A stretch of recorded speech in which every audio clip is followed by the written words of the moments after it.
Draw the art you want to see. Write the books you want to read. So this is about doing what excites you, even if it feels unconventional.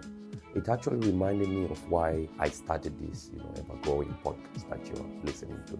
Because I just wanted to have meaningful conversations that I would want to listen to in the future, in the next hour, in the next minutes.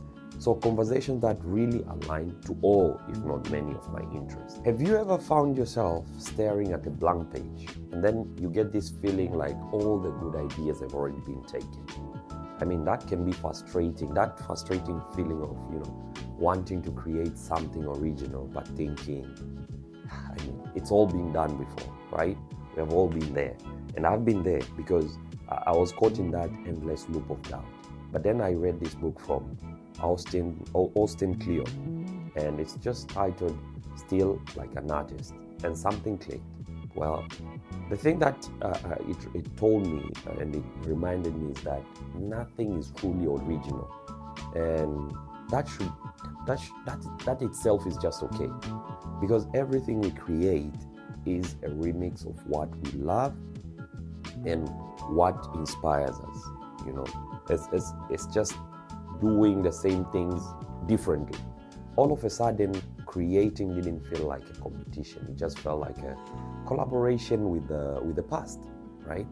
So this book by Austin Kleon, the Still Like an Artist book, is packed with wisdom, but there are just, I think, 6 lessons that stood out for me. Now, allow me to break them one by one in the next couple of minutes. And on your end, don't forget to just hit that subscribe button, that button over there.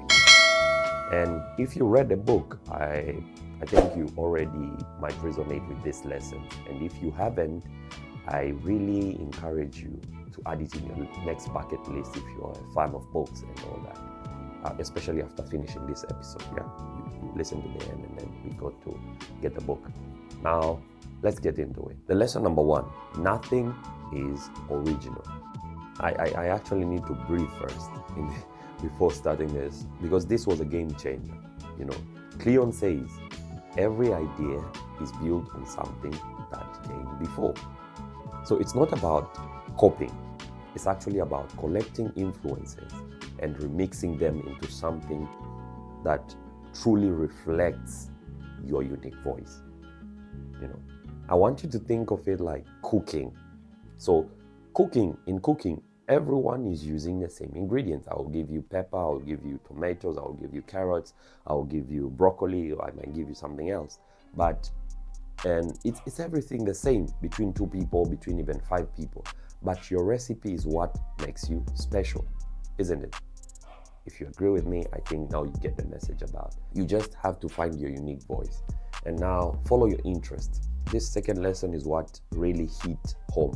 Because Kleon says, draw the art you want to see. Write the books you want to read. So this is about doing what excites you, even if it feels unconventional. It actually reminded me of why I started this ever-growing podcast that you're listening to. Because I just wanted to have meaningful conversations that I would want to listen to in the future, in the next hour, in the next minutes.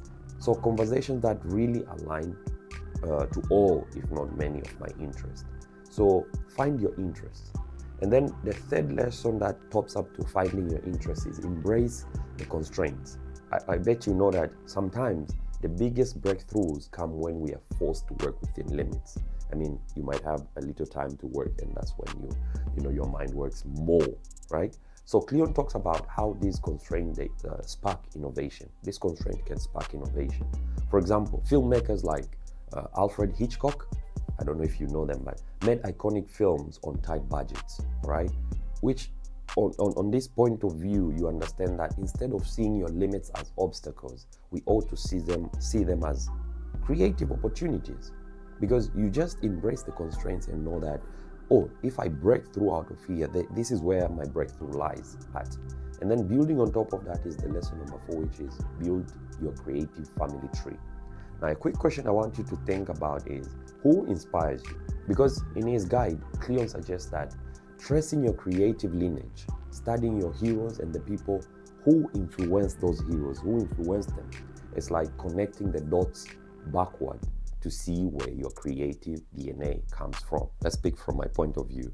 On my end, it's actually been a mix of writers, thinkers, philosophers, entrepreneurs, gospel teachers, content creators, and a bunch of podcasters who have shaped the way I approach storytelling and the communication process as a whole, where I'm able to now get to the place where I am today, being able to share my stories with even you who is listening right now.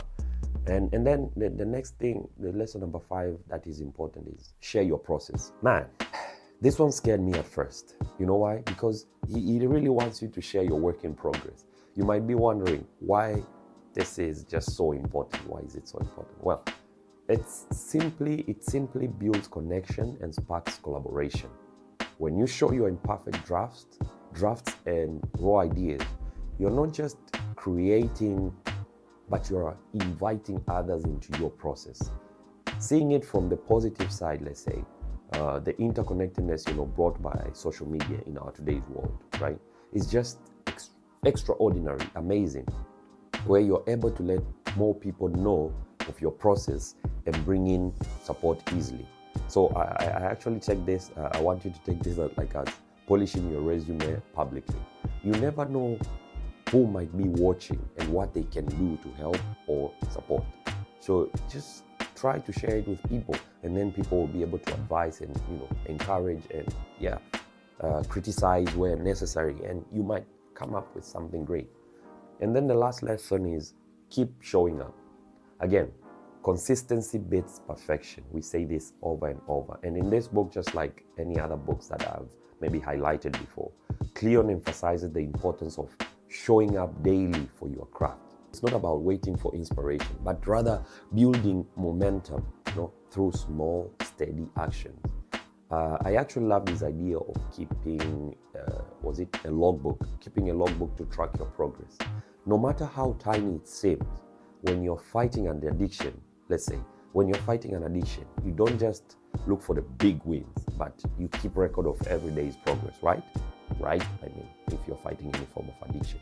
It's the same with creativity.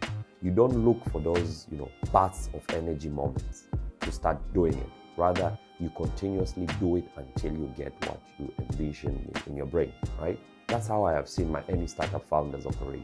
Build, measure, iterate, the lean principle methodology. So it's story time, all right? It's story time. And this is the part which I usually like to tell my own stories. When I first started this podcast, the SelfSeed podcast that you're listening to, it started as e-talks before. I was overwhelmed by the sheer number of amazing creators already out there. I thought, why would just anyone listen to me? I mean, what do I have to offer, right? But then I realized that it's not about reinventing the wheel of podcasting. It's about bringing my unique perspective to the table. Take this podcast episode that you're listening to as an example. It's actually inspired by Cleon's book, right? Still Like an Artist, but it's filtered through my lens, my voice, right? So the beauty of that is someone out there will connect with it in a way they wouldn't just connect with the book alone. You agree? So that's the magic of remixing ideas. You never know who it will just eventually resonate with. So you just constantly do, what you feel like this is my thing and I want to do it the best. Which brings me to the part of little advice for the day. My tiny advice for the day.